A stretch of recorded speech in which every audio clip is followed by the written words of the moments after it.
feel like y'all have upped the ante since the last time. I gotta be honest with you. I don't remember it being this hot.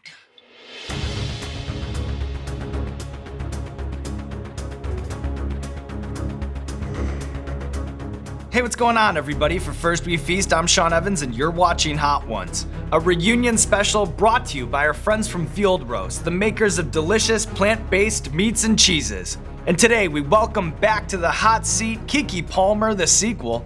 She's an actress, writer, and singer with more than 50 TV shows and films over the course of her almost 2-decade-long career. Her latest projects are the new Audible series, Hit Job, and Turned Up with the Taylors. Check those out, but first things first, another go-round with the Wings of Death. Keke Palmer, welcome back to Hot Ones. Sean, I'm literally so thrilled to be with you again and to get into these wings because you almost had me, but this time around, you won't come close. All right, Keke, well, we have all brand new sauces for you today, and then I know that you dabble in the plant-based life, and today we'll be eating Field Roast classic plant-based nuggets. But before we get started, I'm curious, when you think back on that shoot some 4+ years ago in West Hollywood, what stands out to you, and then what's going through your brain now as you prepare to take on the Wings of Death a second time?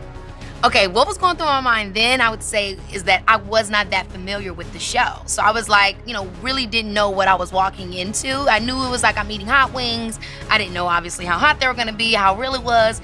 And then the other thing I remember is just how great you were. The conversation was just live, and we had so much fun. And I walked away being like, oh yeah, I'm into this. And now, coming back, I'm so happy to be here again and just hang out with you.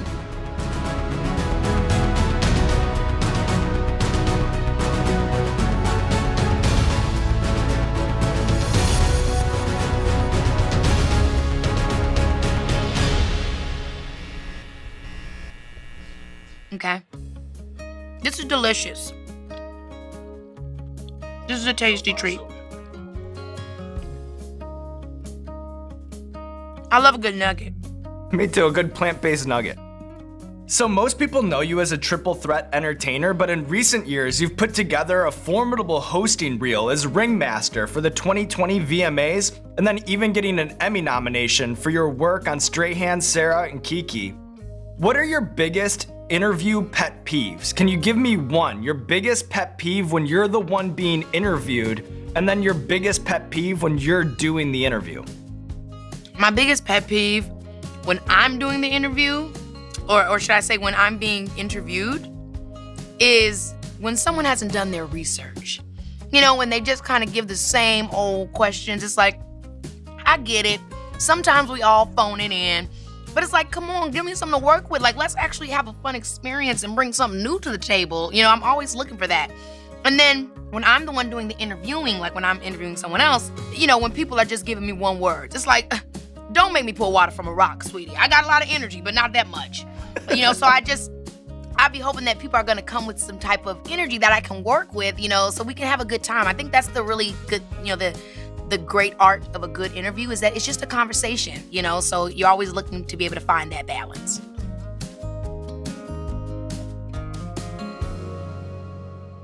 I'm ready. I definitely know these first 4 are going to be good fillers for me because I didn't really have too much to eat. I wanted to make sure I was ready for this. This one has a little sweetness to it. Okay, Field Roast. So last time you were on the show, we discussed the memification of Keke Palmer, which has only grown in legend in the years since, with Baby This Is Keke Palmer and Sorry to This Man becoming some of the most used idioms on the internet. Pound for pound, which is your favorite Keke Palmer meme? The gag will always and forever be a classic. It will forever be a classic. But, obviously I love Baby This Is Keke Palmer because it's like you really got to know the internet to know Baby This Is Keke Palmer. When Halle Berry tweeted Baby This Is Keke Palmer, I said, girl, you're on the nets. Because she, you got to really be in the under layers of the stuff to know where Baby This Is Keke Palmer came from.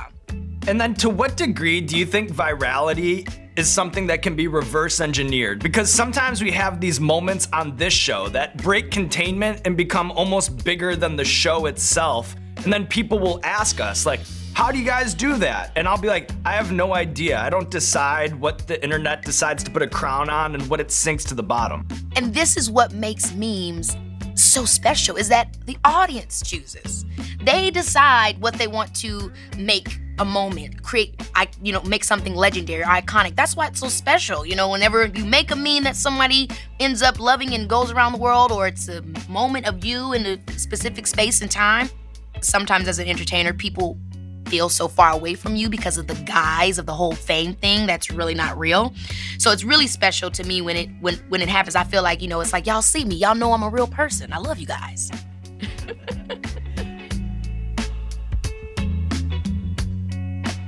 When is it gonna get crazy on this lineup? So Keke, I remember you poker faced your way through. That was very important to you, that you poker face, that you show that you're tough all the way through. My guess is we'll get a break in you around 6 or 7, I think. Oh, so you expected me to break, huh? Okay. We'll see about that, Sean. We will see about that. So my favorite thing about doing reunion specials is the opportunity to address some of the blind spots in our last interviews. So on this wing, we'll just focus on the Keke Palmer cult classics that fans yelled at us for not talking about enough the first time.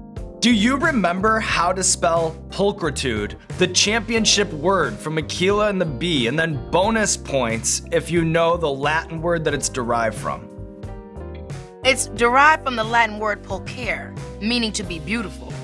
And you spell it P-U-L-C-H-R-I-T-U-D.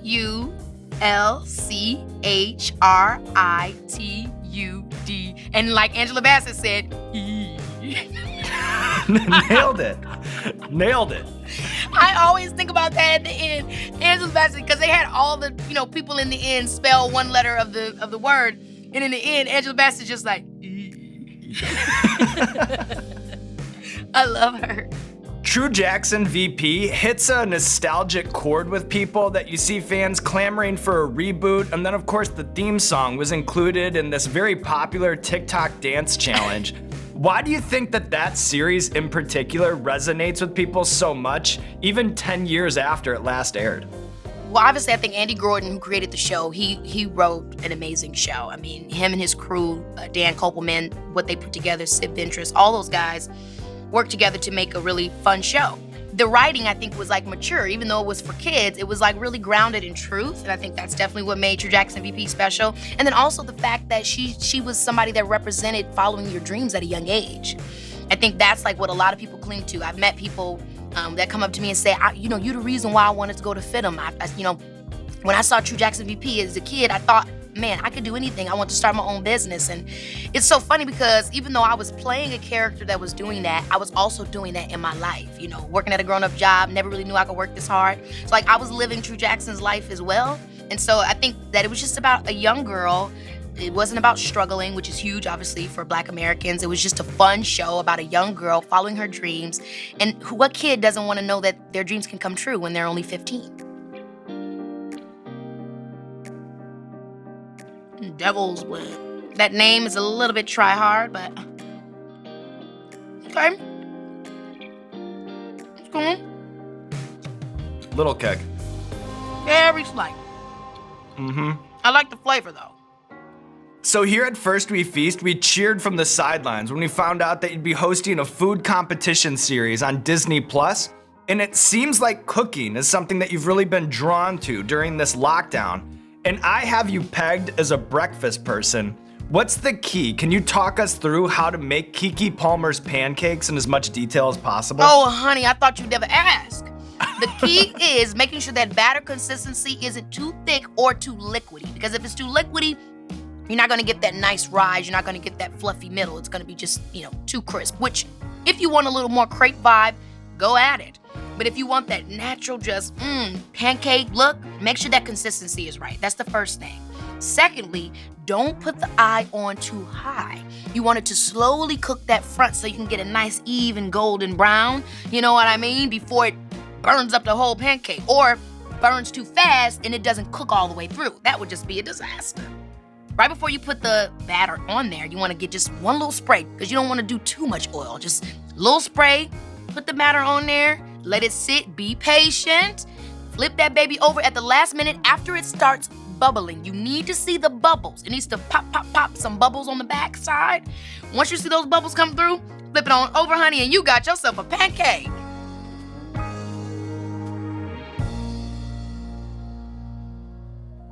I want you to know I feel absolutely nothing. This is tasty. Thank you, Keke. We'll take that. All right, Keke Palmer, we have a recurring segment on our show called Explain That Gram, where we do a deep dive on our guest's Instagram, pull interesting pictures that need more context. So I'll show you the picture. You just tell us the bigger story, okay? I apologize if this is a painful memory. This is the loss on Family Feud. Who do you pin the Palmer family loss on Family Feud on? My daddy. My daddy. Okay? They asked him what, he wants on the body, what somebody wants as a delicacy on the body, when they getting romantic and stuff. And he had the nerve to say, I think he said, honey or something. It was just like absolutely ridiculous. My mom and I couldn't even speak to him for the rest of the evening. I mean, we lost to this family that we didn't even know. Bill Engvall, sorry to this man. I would have loved if it was like the Addams family. Anyone, the Partridge family, somebody that I know. Sorry to the family, but I didn't know them. So I really was devastated by that as well. I'm like, Mama, we couldn't even walk out of here losing to Steve Harvey's family? It was devastating. Devastating.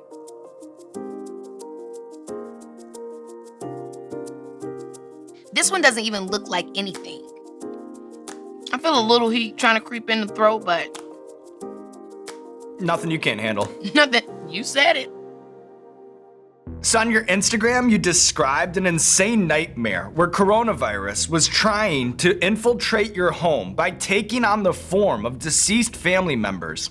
Did you expose yourself to any of the spooky folklore that surrounds New Orleans when you guys were shooting the horror series Scream Queens on location there? We definitely did, because obviously there's a lot of tragedy that has also happened in New Orleans. So they have a very, it's like they have a tale that even though it's paranormal and seems crazy, it seems spiritual too. It feels very valid, that these souls will still walk and wander this land and want to tell their story or want someone to feel their past.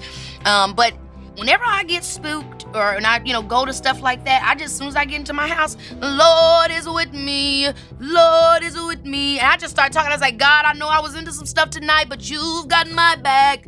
I just go to that because I just move it out. It's like I want to know and I'm curious, I'm into it, but please don't kill me. Please don't kill me. You got to just start singing and stuff. It helps.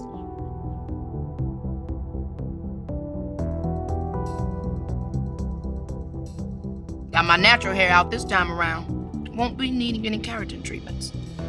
Yeah, I know. I know we still owe you one. Now don't make me laugh. That can get dangerous around these parts. Okay. I'm fine. Doing good.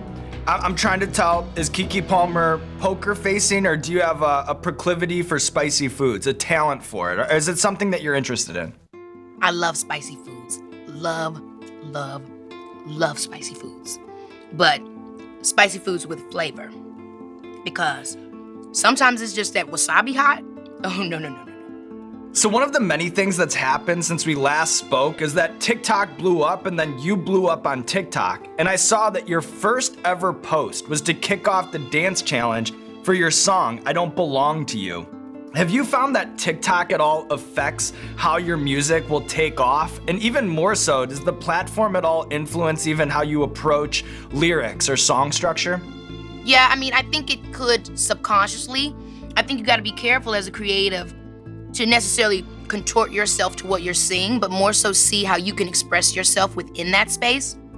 Because that's how you're gonna be, maintain your most original, and that's how you're gonna also bring something to the table.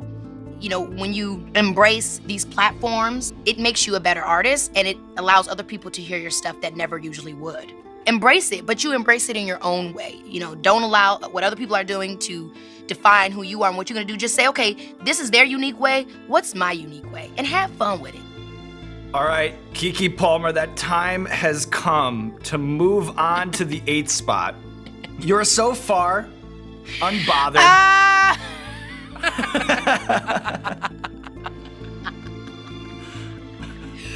Woo!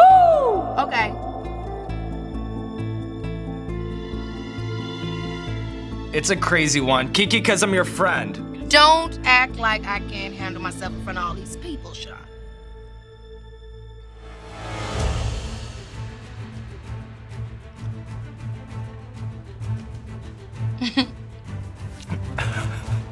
I'm taken back to that afternoon in West Hollywood 4 years ago where Keke is just poker facing through. It's wonderful. It feels good in here, you know. As a reality TV show obsessive, what's been your takeaway from Survivor? From following you on Twitter, it seems like you've probably binged at least 20 seasons over the course of this lockdown. They need more black people on that show. Good grief. I watched 20 seasons, they had one black person each time. That's the main thing. And I love that host. He asks some really good questions. He really gets into it with those people. But these people blow me away. I love the fact that it becomes like a family of cast members. It's just, I love the show. It's just so good. And then I saw that you actually pitched yourself for a celebrity version of the show. If you're ever given the opportunity, what would be your strategy to win? Woo. I'm playing a social game. All the way. Hey, what's up? How y'all doing? You tripping it? Look, I'm gonna tell y'all right now, I really don't know everything with the stuff, but I got y'all back when it comes like, you cool with me? And then, when it gets towards them last things, I'm showing them how I know how to really hone it in, okay? I'm pulling from the inside out. I'm going to the back of my mind with that meditation level of concentration. It's gonna come out of nowhere. I'm gonna win every single one of those ones leading up to the final countdown, and I'm gonna take it all home. Look, my mouth is hot. My mouth is really, really, really hot. But I'm cool, you know. I'm under control. And I'm trying not to laugh too much because that's when stuff gets all caught up in there, and I don't want to be like Idris. So I'm trying to I don't want to hurt myself. So I'm just taking my time, and I'm really in the moment, you know. I'm really getting in from that sacral chakra, and I'm concentrating. It's helping me. Oh, shit.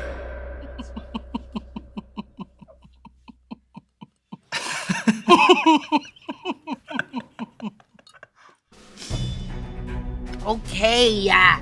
Woo, yeah.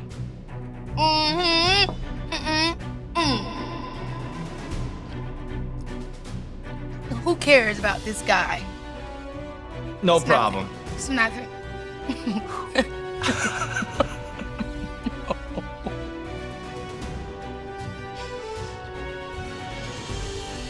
I know. So you called playing Cinderella on Broadway one of the crowning achievements of your acting career. Why was that project in particular so special to you?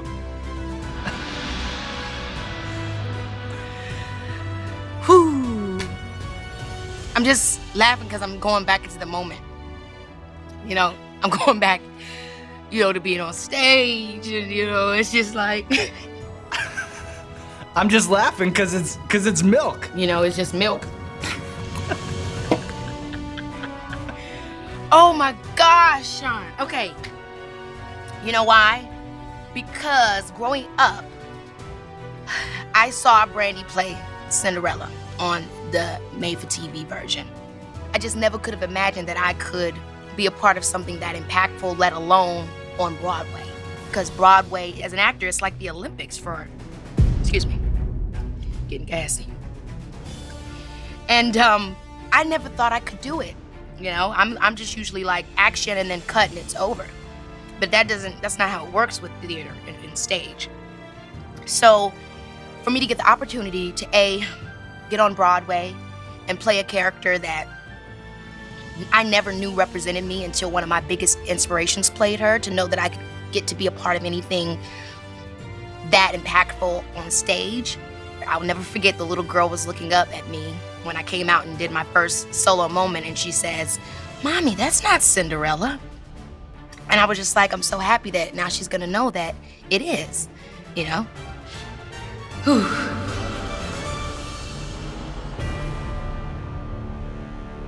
I'm shaking and trembling. All right, Keke Palmer, this is the last dab We call it the last dab because it's tradition to put a little bit extra on the last wing. You don't have to if you don't want to, Keke Palmer. Oh, you're not gonna upstage me, though. Good Lord. That last one really started giving me a headache. Okay. Thankfully, we've reached the finish line, though. I can't believe this. Oh. Cheers, Keke Palmer. Cheers, you the best. Okay, Keke Palmer, here we are at the end of our second trip, our second journey with the Wings of Death. But before we put a bow on this episode, I want to hear from some of the characters in the Keke Palmer universe, which have become so popular, they've actually led to an Amazon deal. So if you'll humor me, I have some questions for Keke Palmer's alter egos, and I'm just curious what they think of Keke Palmer's performance today, okay? Is there a Southern Belle insult that comes to mind when you think about the makers of Da Bomb? Keke, that sauce was the bomb, but not that outfit. You look terrible. Fix your hair. Spicy food has gotten really trendy these days. What do you think of the trend, Chelsea Barbie Taylor? Hot or not? Oh my God, I'm such an influencer. They're finally naming things after me. Yeah. God. And then finally, I know that there's always a good Keke and always a bad Keke on your shoulder giving you advice. What is the angel saying to you right now, and what is the devil saying to you? The devil is saying, show him what you got and eat the whole last one of that hottest hot wing. The good part of me is saying, not if you don't want to be shitting fire later. So, I think I'm gonna go with the bad Keke. Oh! Bad Keke, bad Sean. Closing out another go-round with the Wings of Death. Keke Palmer, again, victorious, running through the gauntlet and listening to the devil on her shoulder to keep on going for more. But now, Keke Palmer, there's nothing left to do but roll out the red carpet for you, my friend. This camera, that camera, let the people know what you have going on in your life.